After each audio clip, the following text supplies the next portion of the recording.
Welcome to the Dubai Future Foundation and the Orbit Demo Day. And also, I'd like to welcome our audience online, and thank you for tuning in. Here is our rundown for the day. We'll start off with a welcome and Orbit introduction, followed by a VC panel with guests from Utopia Capital and Global Ventures, after which our startups will come on stage to pitch. After that, we conclude with a networking session just outside this room. So without further ado, I would like to invite William Balbine to talk about Orbit startups.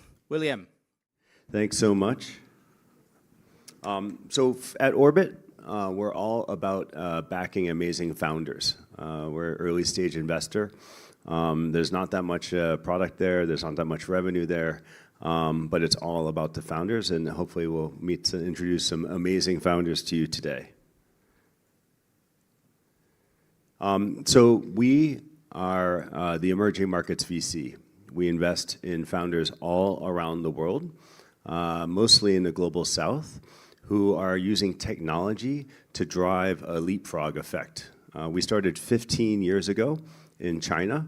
And the total value of all the internet and tech startups at the time publicly listed was only $1.5 billion. We stopped investing in China in 2018 when the value had grown to $3.5 trillion.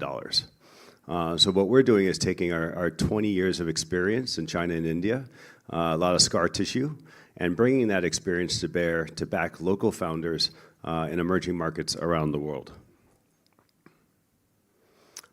So Magnet is a research firm. Every year they come out with their MENA investment report.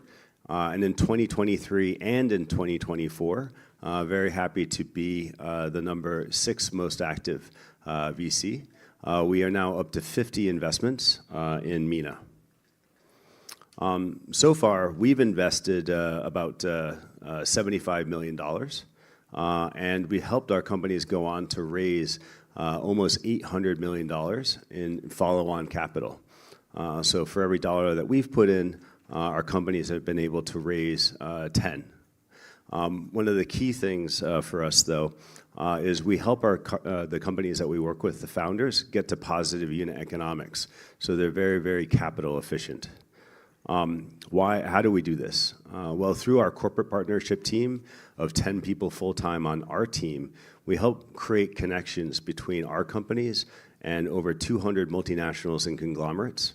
And we partner with some of them, including cell phone brands and telcos, to expose consumers on the telco service to our startups.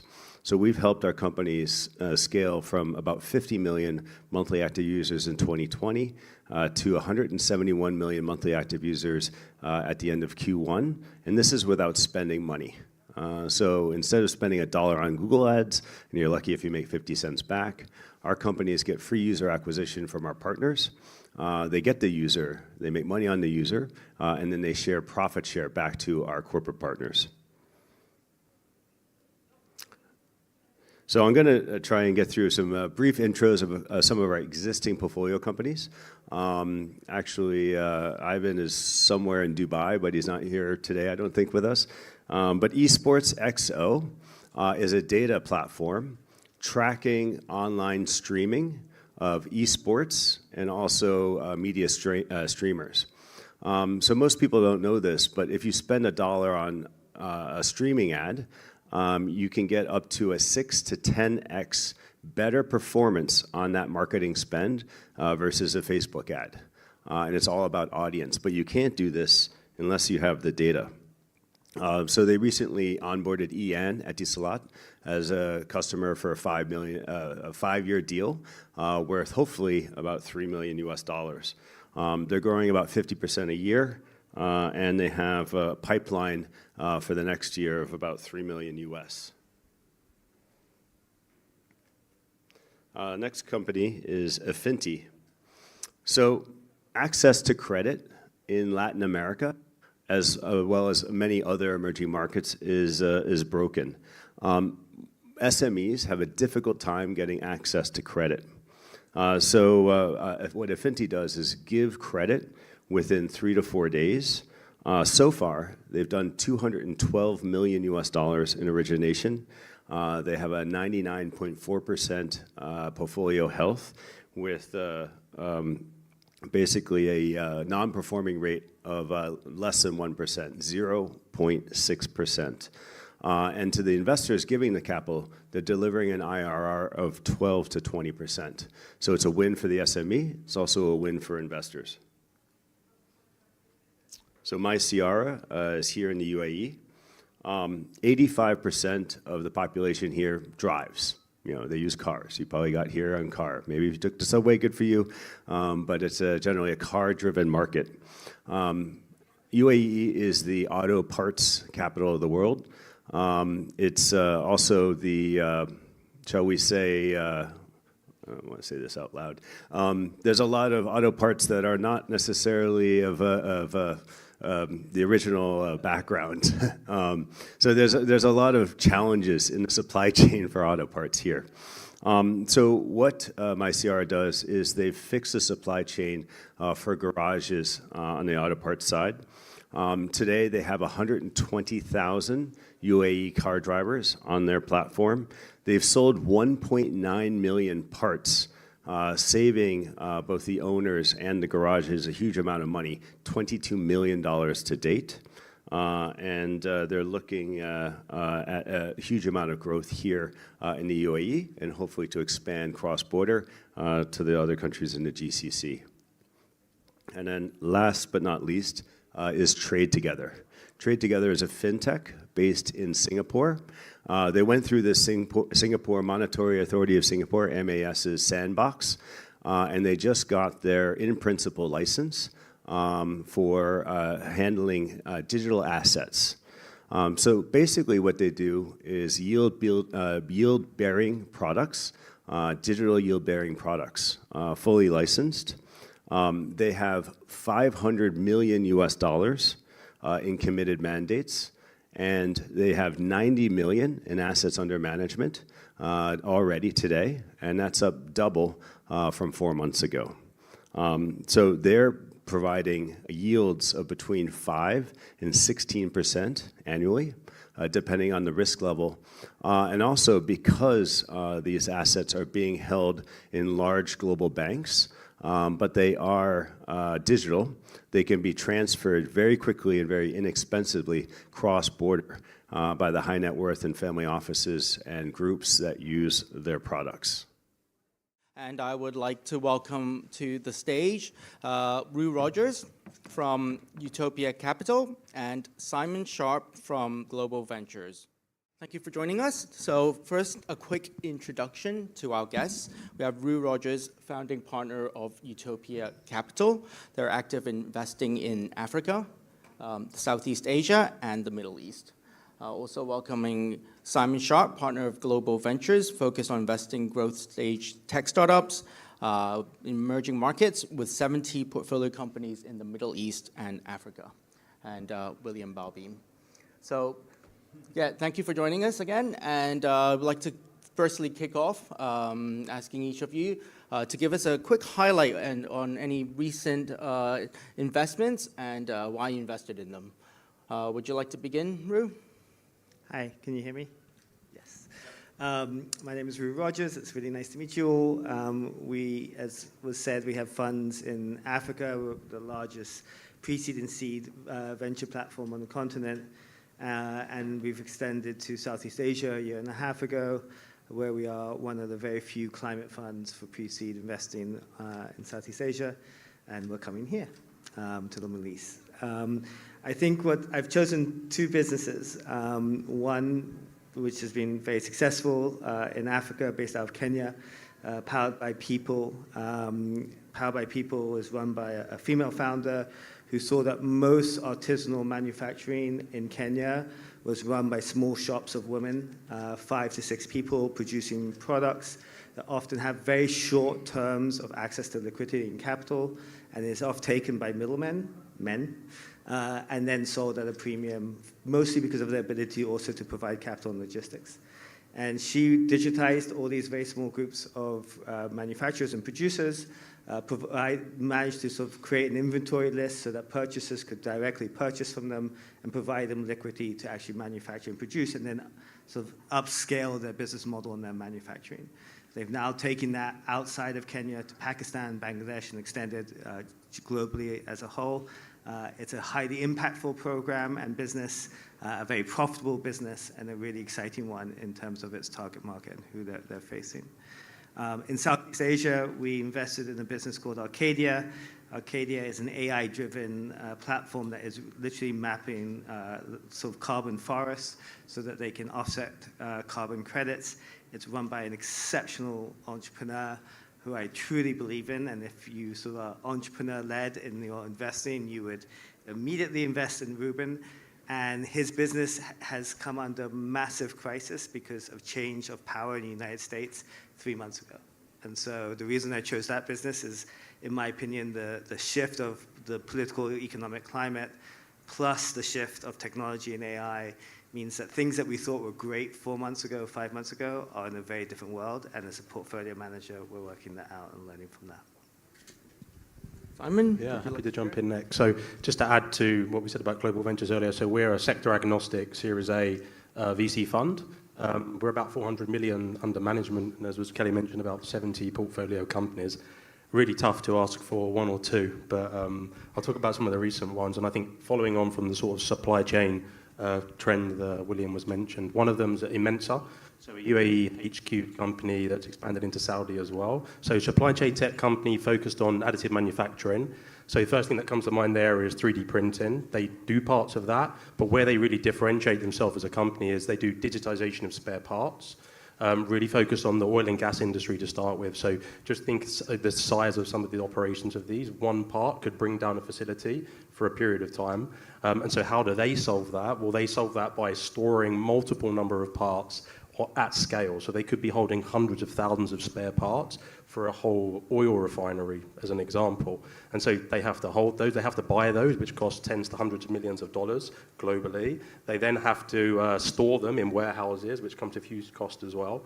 So the technology that Immensa brings is they can digitize that part from an architecture perspective, from a material perspective, and therefore you can print these parts on demand, just in time, and when everyone then starts to have 3D printing down the line, you can do that on site.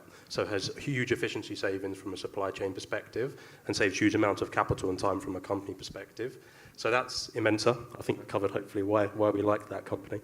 The second one, also on the supply chain side, is a company called Locad. Actually based out of Singapore, recently expanded into the GCC, which is where we play a role.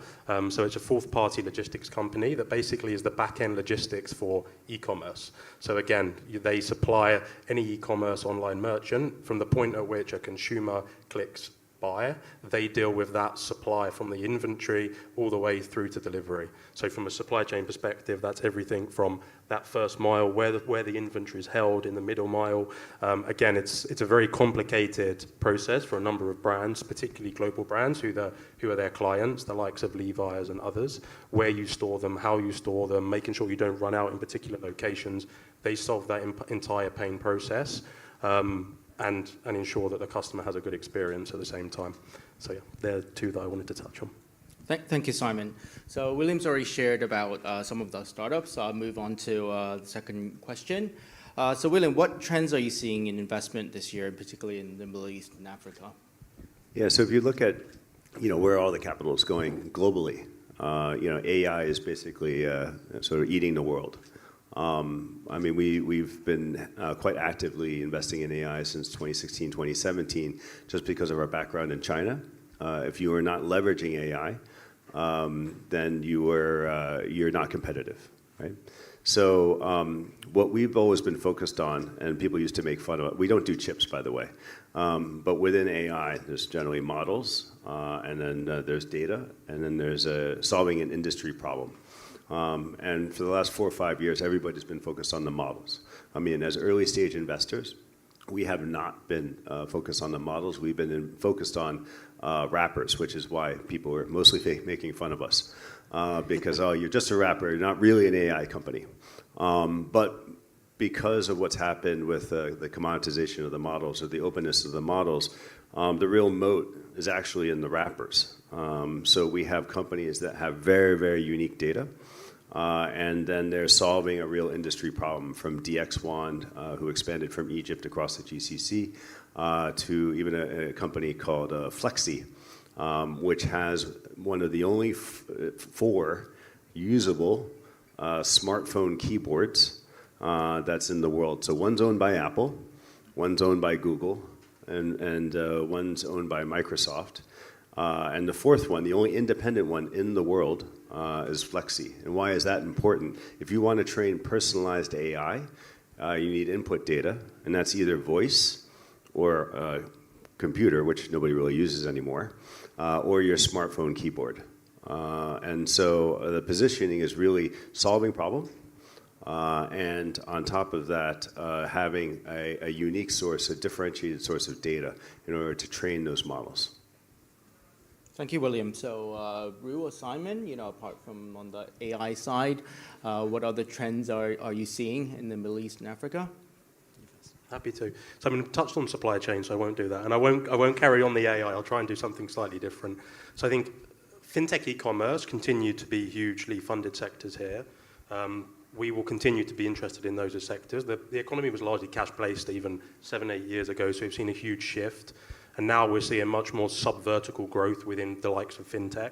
We've seen some big players like Tabi and others, and Paymob out of Egypt from an infrastructure, or BNPL, the consumer side. So I think we're going to see more maybe on the fintech side, things like robo-wealth management and maybe a lean in towards pensions and things like this, as well as more on the infrastructure, maybe payment architecture. That's starting to play out. And then aside from that, the only other really, one that I'll mention now is cybersecurity. I think, again, with the prevalence of AI, the way in which bad actors can operate in that space is hugely effective now. They can automate a number of things that in the past was much more difficult to do. So I think as we look forward, the growth and the advancement in cybersecurity is going to be hugely important to prevent that happening. But also on the other side, I think most encryption tools that you all use and we use as a company is mostly on the 256 encryption side. That's where everything sits today. But we all know quantum computing is coming, and that where brute force doesn't solve that today, it will do in years to come. And so again, maybe not necessarily a trend for the next 12 months, but for the next 3 to 5 years, that's one we're looking at as well. For us, very similar in terms of portfolio, but I think we're asking ourselves a slightly more existential question at the moment, which is, we're literally, for the first time, about to build a fund here and a studio as well. And we're actually asking what capital can do, right? What is the role of capital in the world of AI? And I think what we're asking ourselves is we've lived in a world for 20 years of investing of very clear stages of sort of concept, pre-seed, seed, etc., trying to figure out valuations. It's a very important model from the West into other emerging markets. It's never fit that well, in my opinion.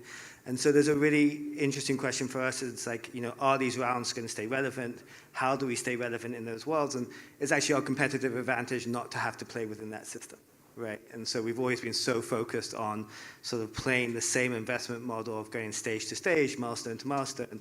But actually, are you going to see entrepreneurs able to leapfrog to go from 0 to Series A in 18 months with one round? And is that going to be a value proposition that entrepreneurs want to see, which is one investor, less time having to hustle, and just somebody to follow them? And so we're asking ourselves much more questions at the moment.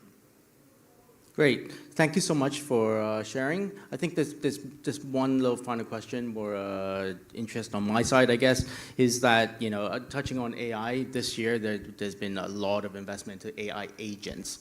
So just wondering if you are looking into that area and how you see that will contribute to the ecosystem here in the Middle East. It's not a space we're looking into in terms of agents.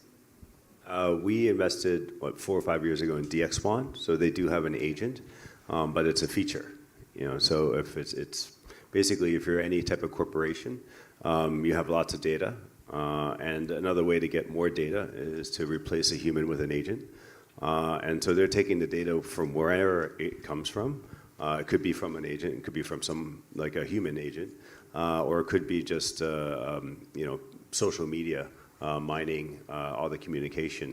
But the key is not so much just like how do you collect the data, but what do you do with it? Can you turn that into insights? Can you turn that data into money? Can you, one of the challenges with Kareem is you know Kareem. So their customer service team just clears tickets, right? And so they're just focused on clearing tickets. Like if you complain, they try and help you. But what happens if there's a lot of tickets from one sector, or there's a lot of tickets having to do with a restaurant or a particular product like laundry or whatever? That data was not being collected and collated, and those challenges were not being communicated over to management. So what was happening is the call center people were actually calling up or messaging saying there's a problem. So they were looking for a solution for a long time. We introduced DXWand. They didn't communicate particularly well. So actually, Kareem did not know that DXWand actually solved this problem, which is why communication is key. But Kareem I think they built their own solution now. So hopefully you've seen an improvement in their product and their service. Yeah, and then the only thing I'll add, I think it's more of a broader question on, as investors, I think we now see every pitch has AI somewhere in there. There's always a trend of a period of time. So for our job, if you like, is to differentiate between what's just integrated as a feature that maybe is third party, that yes, they're making themselves more efficient, they're automating, versus how are they leveraging the data that they've got and how are they actually differentiating themselves in the longer term, not necessarily building models because of the cost that goes in towards that, but maybe that's a longer term play for a company, and actually in the shorter term, a wrapper style solution is more beneficial for the company. So it's more of a broader view. Great, thank you so much for sharing all the insights and sharing your latest investments. Thank you again, Ru and Simon, for joining us today, and William for coming on stage to share as well. So we'll move on to our next session, which we've all been waiting for, and we'll be inviting our startups to pitch on stage. Thank you, guys. So without further ado, I would like to invite our first startup, Senya from Elevatix.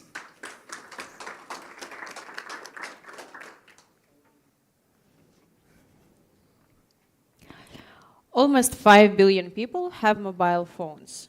1 out of 3 people play mobile games. So market is growing very fast. But since the privacy regulations like GDPR were introduced in 2022, revenue started to drop.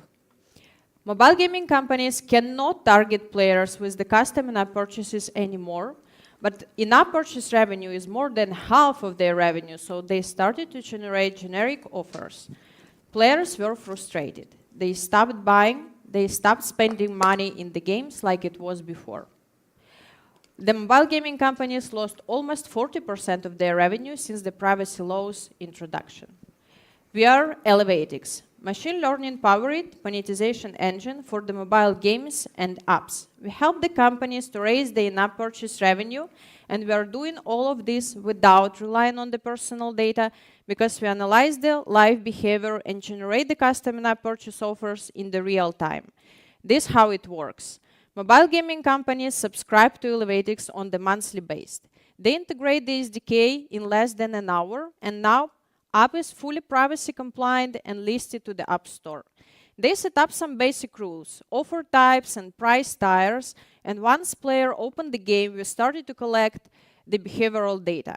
And less than in a week, our engine started to generate fully custom in-app purchase offers in the real time. And as we're not related to any privacy compliance, all players can get these offers from the Elevatix. From the dashboard, you can see that the revenue is growing to up to plus 25% and engagement growing to plus 10%. The mobile gaming industry is 126 billion, and it grows on almost 14% annually, and 65% from this revenue comes from in-app purchases. We are aiming the mobile gaming studios from small to medium-sized teams, and our obtainable serviceable market is almost 2 billion. We are a fully automated system, and we help to automate analysis, coding, and design for the in-app purchases pop-ups. And we shortened the steps from weeks to an hours, and we not required any historical data to train our machine learning, as we have very powerful machine learning engine and provide the results within only 1 week after integration. I'm Ksenia Mayboroda, co-founder and CEO. I have 15 years experience in the tech and gaming. I build the machine learning and business intelligence products for the global brand kind of Santander, AEG, and Caspio. And I also built from the scratch the technical department for the Playtika and shortened development costs on the 15%. Our co-founder and CTO Yevhen is experienced machine learning expert, and he experienced exactly on the revenue optimization. He helped to the customers to double their businesses through the machine-powered products. Our co-founder Yevhen is experienced executive producer and R&D that lead the multi-million dollars games in the companies kind of Gameloft and Playtika, and also build and scale the R&D hubs across the Europe for the Playtika. We are working with the biggest and fastest growing names in the mobile gaming industry, and our MRR is 40K. We have 4.5 million active players and growing on 15% months over months. Thank you, Senya from Elevatix. And next, I would like to welcome Sati from FABC.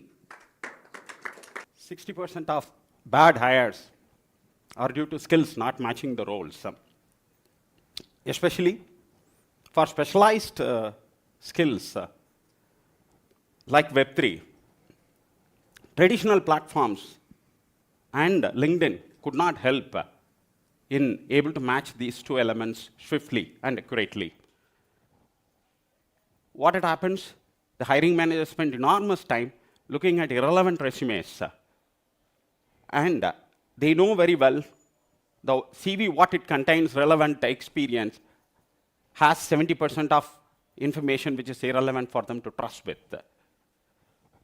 Even after choosing the right skill, there is no assurance for them that the resource can deliver the purpose for which they are hired for. It puts a load on the Web3 and gaming companies to meet their project deliverables and objectives. Hence, the Middle East companies where it want to expand on Web3 and gaming could not hire the right talent. We are FABC, a blockchain and AI-powered platform that enable immediate hiring of Web3 talents, gaming talents with readily validated, credentialed resources.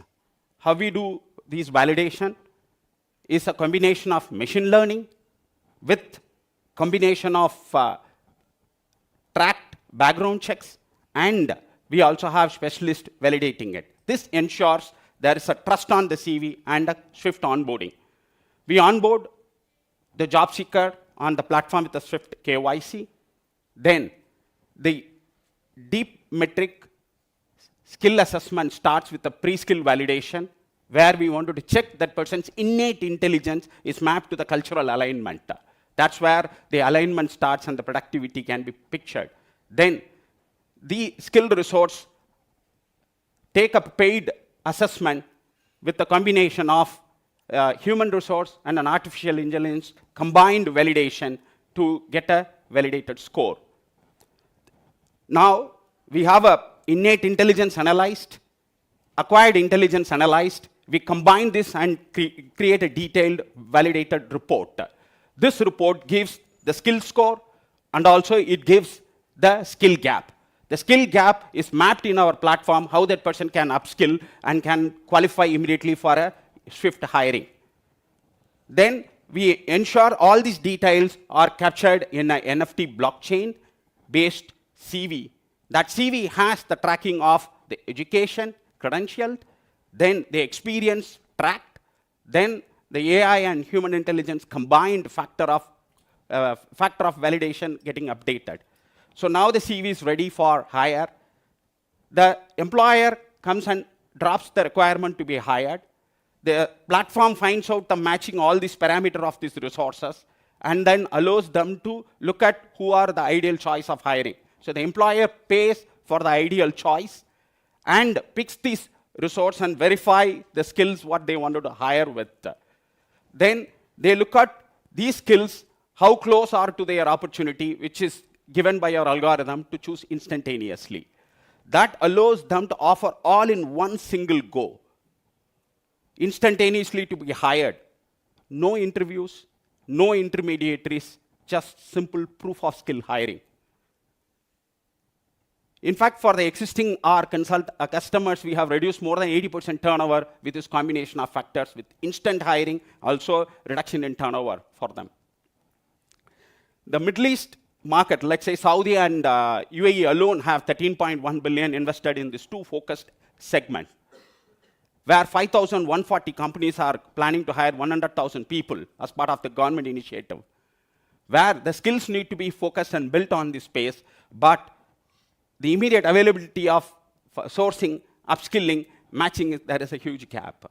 So we wanted to focus on this market and look at the revenue size, which is 211 million, in which our positioning is we wanted to have a verified, certified, immediate hiring skills who are ready to serve for this industry, where they can plug and play, the industry becomes productive for the project which they are going to hire with. Second, this pipeline, the supply chain we call, the skill supply chain is built from the academic level, verified level, and they can plug and play on onboarding and becoming productive. And traditionally, the platforms allow only skill listing, but for us, we allow the skills which are listed, which are verified, who are immediately ready to be hired, including cultural fitment. We have built this from my experience of building an IT services company in the HR side, where I have expanded to 15 countries, taken 0 to 60 million, before getting acquired by Milestone Technology. Then I have built one of India's largest IT services company, which got acquired by in Japan, which is a Tokyo stock listed platform. So which is a $500 million valued platform company. My co-partner, Anup, he is the CTO, and he has been a tech architect for more than 3 major projects, in which one project which is raised a 70 million fund in the previous round for him. So we both have partnered and built this platform. Now we have 25 universities who have collaborated, which includes India's #1 tech private university who is collaborating with us. And 21,000 users have upskilled themselves and validated their profiles on our platform. And 700 plus paid job seekers who are skilled on the platform to be ready to be hired. And that was consumed by 20 plus clients who have hired these resources and generated an average monthly 30,000, which is increasing 5% month on month.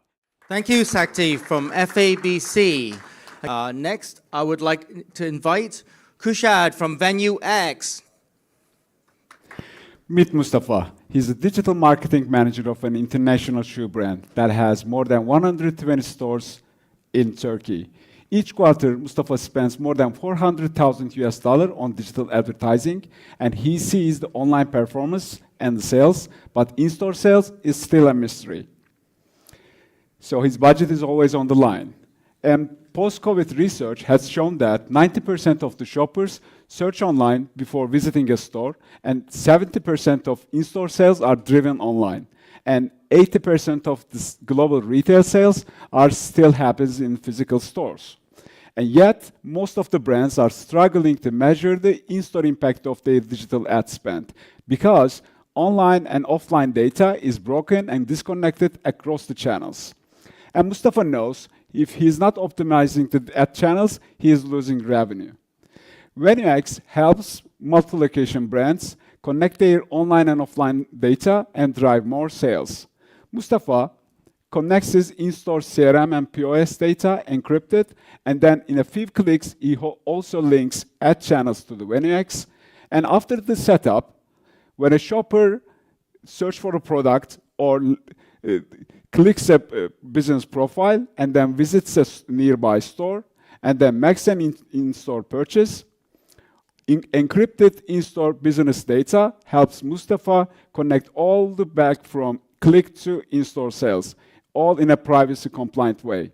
Now, Mustafa can see the total impact of his ad spend, not just clicks, but also the in-store sales. VenueX helps Mustafa drive more sales using AI and targeted audiences. We operate on a subscription-based model. And expanding into MENA and Europe region unlocks a 360 million ARR opportunity with 12,000 brands active in the region. Unlike the other fragmented tools that focus only on online or offline, we connect them in a one unified platform. I'm Kürşat Arman. With over 20 years of experience in retail tech and advertising technologies, I have driven more than 150 million sales from ground up, and my co-founder Çağdaş has built platforms that are being used by region's biggest retailers and landlords. We know the problem deeply. Together, we have created many platforms in partnership with Google, Meta, and TikTok. Our clients have already seen impressive results. One of our biggest home improvement client, called Koçtaş, increased their click-to-store visit by 90% after using Venex's unified platform. Our MRR has just hit 25,000 in just 6 months, and we are growing 10% month over month. Thank you, Kürşat from Venue X. And next, I would love to welcome onto the stage Allah from Bekia. One of the biggest problems in Egypt that we produce up to 100 million tons of waste each year, but only 20% of that gets recycled. Businesses rely heavily on local collectors, but they are unreliable. They don't turn up on time, causing delay to daily operations and costing business a lot of money and time. Businesses hire private collectors, and that costs up to $8,000 each year, when they can make up to $30,000 from their waste. Private collectors don't provide sustainability reporting data or visibility if this waste is recycled or not. In fact, 80% of the waste in Egypt ends up in landfills. Waste management is not just an operational issue. It's an untapped revenue opportunity and compliance risk. We are Bekia, a tech platform that helps business to simplify and monetize their waste. We offer reliable waste collections with guaranteed recycling and real-time data for reporting. To date, we have saved 25,000 tons of waste from going to the landfill. Let me show you how it works. Users download Bekia app, register and connect your mobile wallet or bank account. Choose waste type, plastic, paper, and more. Place a pickup order. We assign you the nearest collector. They arrive, verify, and collect the waste. And then we send it to our sorting facility, and then we sell it to the recycling factories. Both business and individuals get cash in their accounts. And now, business, they have a real-time data on their waste consumptions and carbon emissions. That's it. Simple, transparent, and profitable. We make 65% margin from plastic paper waste, and for the e-waste, it's valuable. We make 80% margin from fixing the e-waste, and then we sell it. Egypt waste sector growing by 7% annually, reaching from $12 billion to $16.8 billion by 2029. Bekia is poised to lead this shift with its digital incentive-driven model.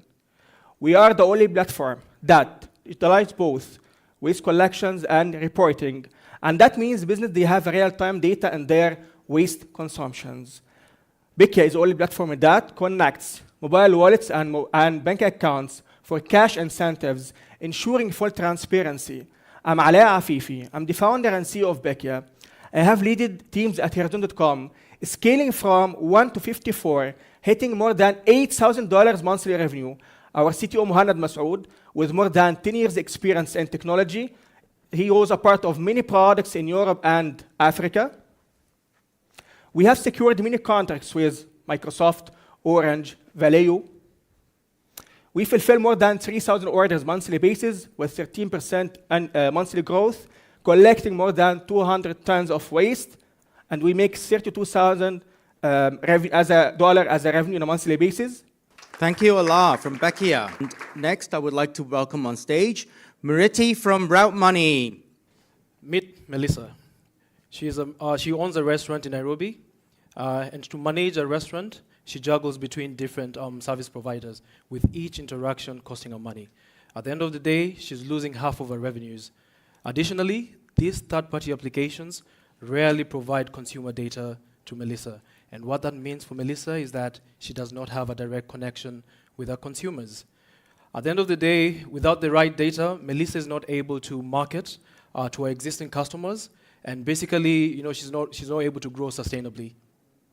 Melissa is part of 70 million businesses in Africa, and basically, this is what inspired us to start Route. Route Money is a fintech platform that digitalizes F&B businesses in Africa. We empower these businesses to turn a profit by firstly digitizing their operations. We then provide them with a payment gateway, and lastly, we provide them with marketing tools, all in one simple platform. And this is how it works. So Melissa visits our website. Melissa then completes our KYC and uploads a menu. And in just under 5 minutes, Melissa has a digital storefront where customers can firstly pay online or in-store. They can also order for takeaway or delivery. And other than that, Melissa is now able to set up a cashback campaign where she can be able to foster repeat business. And most importantly, Melissa can utilize Route's AI engine to basically send out personalized campaigns through different channels. At the end of the day, Melissa looks at Route's analytics. She's able to see who ordered what, who came back, and really what's driving sales. And for the first time, other than subscription fees, Route takes 13% in transaction and commission fees. And for the first time, Melissa is able to make 3 times her profits. Firstly, we provide an integrated platform from payments to marketing, saving Melissa time and money.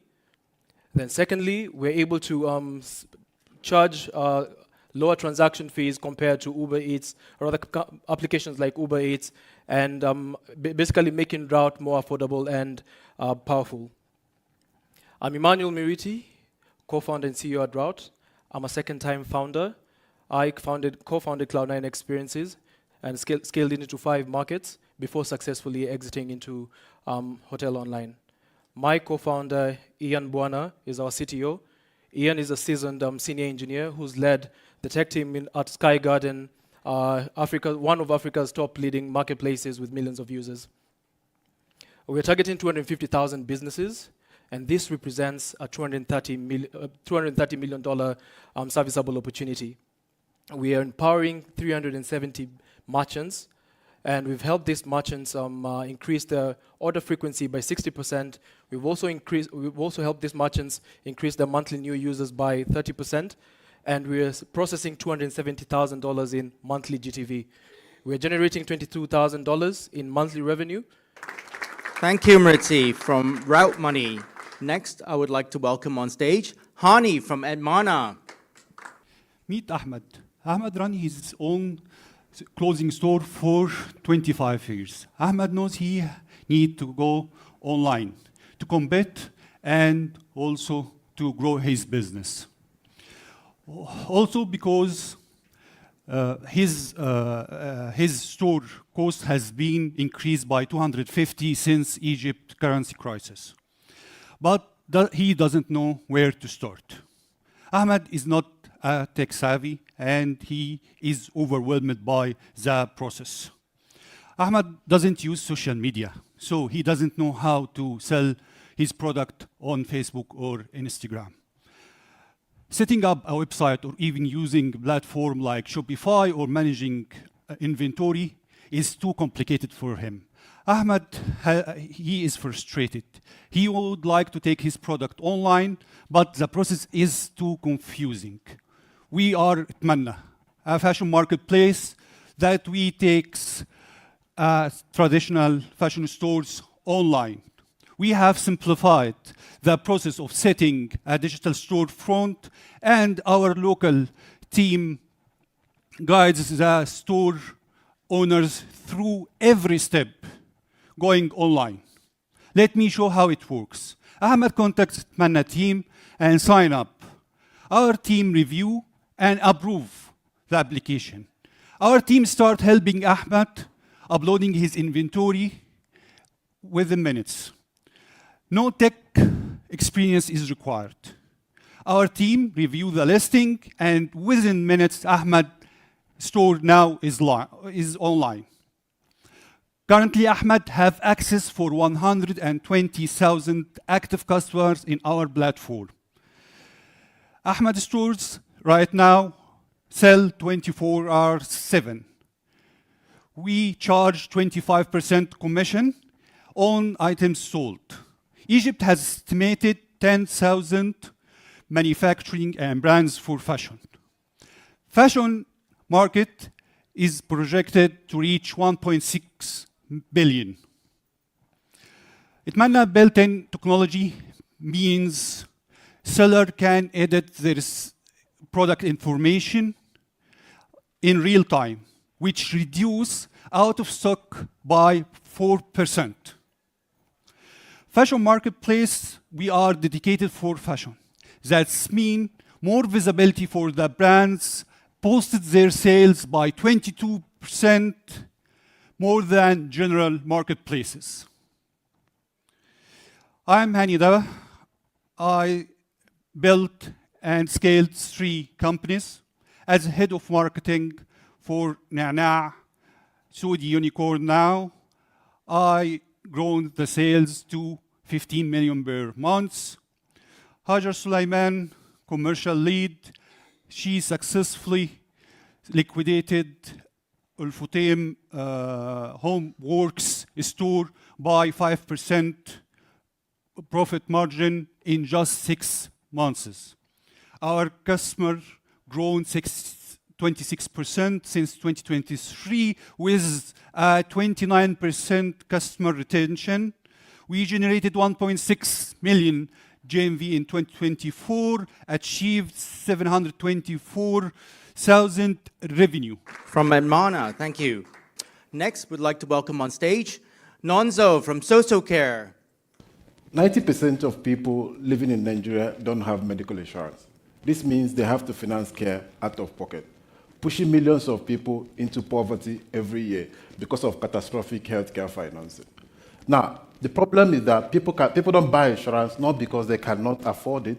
People simply don't buy insurance because they don't think it really works. Take Aisha, for example, a 29-year-old janitor who lives in Lagos. She makes about $30 and lives with her 3 children. She has never used insurance before in her life because she believes the paperwork is complex, too many paperwork, confusing and complicated. She has also heard of horrible stories of people denied care even though they had insurance, as well as the frustrating effort just to make insurance claim. She simply believes it's best to pay cash so that you can access care when you need it. Now, when Aisha has malaria, Aisha has to pay out of pocket, further depleting her income, pushing her into poverty, a problem faced not just by Aisha, but by millions of people across Nigeria and other African countries. We at SoSoCare, we use technology to help Nigerians to trust and access insurance by making it simple, community-driven, and affordable. Now, here is the best part. We even allow them to finance insurance using recyclable. This way, they can access insurance without risking anything. Now, let me show you how it really works. Now, Aisha hears about SoSoCare through a community agent that stays in her neighborhood. Aisha gives this agent a couple of bottles, and our technology, which makes it simple that anyone can access insurance without technology, allows Aisha to get insured within minutes through the agent. Aisha now has insurance, and the agent that insures this end-to-end process gets a commission from SoSoCare. SoSoCare uses our technology to ensure that these recyclables are sold for a profit in order to finance the entire insurance process. And so now when Aisha needs care, our would provide end-to-end support for Aisha, making sure Aisha can access quality health care, even ensure that the care is approved before Aisha gets to hospital. No paperwork, no long waiting hours, just care as Aisha needs it, which is something that millions of people also need to test how insurance really works. Now, here is the problem. Now, majority of medical visits in Nigeria is malaria-related. We are targeting 50 million low-middle-income people in Nigeria through our $10 malaria insurance. This gives us direct access to $500 million in revenue, a portion of $9 billion healthcare markets in Nigeria. What makes us unique is that we are trying to remove the barriers in trust and cost. By removing cost problem, We allow people to actually test insurance without even risking money. They could actually use their recyclables. And the best part, through community agent, trust is there. They can rely on this agent to finance their insurance, what traditional insurance companies cannot really achieve. I'm Nonso Oporom, founder and CEO of SosoCare. I've worked with ECOWAS on multi-million-dollar projects, to improve quality standards of projects coming from Nigeria into the EU market. My co-founder Nkem leads operation and finance. She has trained hundreds of women around financial literacy as well as entrepreneurship, with support from USAID. Over time, 50,000 people have accessed insurance on SosoCare. Now, here is the best part. 90% of these people actually bought insurance for the first time. The greatest part, 60% of them came back to renew their policy, demonstrating trust, which is what we're trying to achieve. We've been able to generate 20K in net revenue, and we are growing 10% month on month. Thank you, Nonzo from SosoCare. Finally, last but certainly not least, we have Sebastian from Refurbi. In Latin America, smartphones are not luxury, they are a lifeline. But buying a new one still costs months of salary for average people. Sure, they can get one cheaper one in the black market, but it could be damaged, broken, or even it could be locked because it was previously stolen. And there's no one who responds for a warranty, and they could lose their money. We are Refurbi, LatAm trusted marketplace for refurbished smartphones. Let me show you how it works. We source the used devices from our partnerships, then test, refurbish, repack them with an amazing unboxing experience, and now we're adding financing. We are the partners for the trading programs from the biggest brands, then refurbish, and the customers can find Refurbi in retail stores, marketplaces, and our own e-commerce, creating a circular loop that delivers value, lower prices for customers, and higher margins for us. Only in Colombia, 8 million smartphones are replaced every year. At $250 per device, this creates a $2 billion opportunity out of a $48 billion addressable market in Latin America. In most of the mature countries in Europe, the total market of refurbished devices hits 10 or plus % from the total smartphone market. In Colombia and Latin America, less than 1%. So there's a wide opportunity for disruption. Our end-to-end solution makes us control supply and quality. And now, with our financing program, we can increase lifetime value from every device sold. I am Sebastián Jiménez, founder and CEO. In my past job, I scaled smartphone sales from $500,000 a month to $3 million a month. And we brought Ivan Saavedra, a 17 years commercial director from one of the biggest retailers. He drove this retail to $40 million in annual revenue in smartphones. We are the official partner from Samsung, Xiaomi, Apple, and many brands in the region. And last year, we hit $7.5 million in net revenue, being profitable with 23,000 units sold, growing 15% month over month. Our lifetime value over CAC ratio is 10x. And now we're happy to announce that we just closed a partnership with Latin America's biggest fintech, Adi, that will increase our margins 50% per device sold. Thank you very much for tuning in and joining. I also want to take this opportunity to, again, thank Ru and Simon for joining us on the panel today. So thank you, everybody, for joining. Have a good evening.